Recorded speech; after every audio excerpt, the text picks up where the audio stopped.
미국 대선 승리를 선언한 조 바이든 전 부통령이 도널드 트럼프 대통령에게 승복을 촉구하며 정권 이양에 협조해달라는 메시지를 보냈습니다.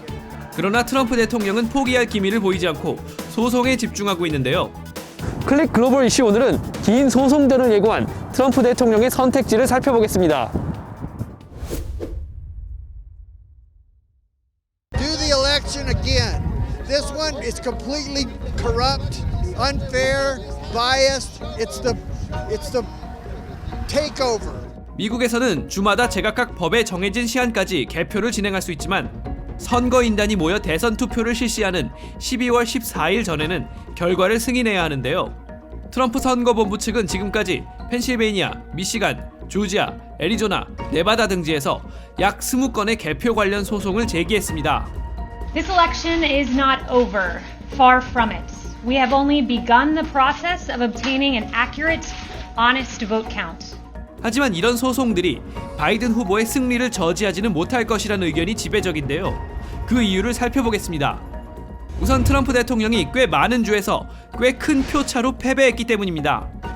지난 2000년 대선에서는 플로리다주 한 곳에서 수백 표 차이의 초접전이 벌어져 법원의 판단이 중요했지만 이번 대선은 표 차이가 훨씬 크고 광범위해 한두 곳을 뒤집어도 최종 결과에는 영향을 미치지 못하기 때문이죠.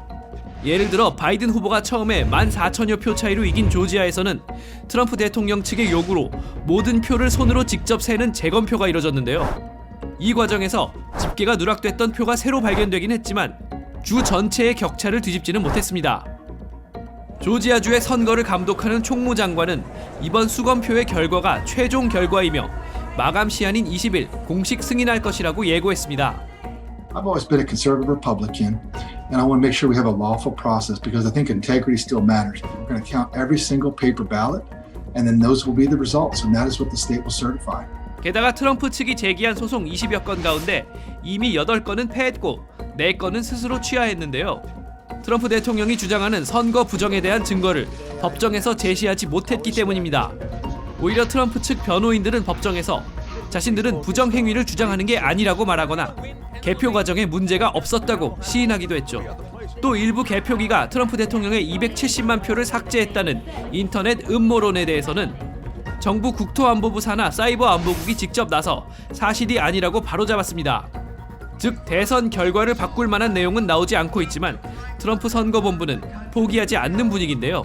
The laws allow you to bring your claims before a court, and it's really astounding to hear that people are just not willing to allow for the president to be able to do things that are well within his rights.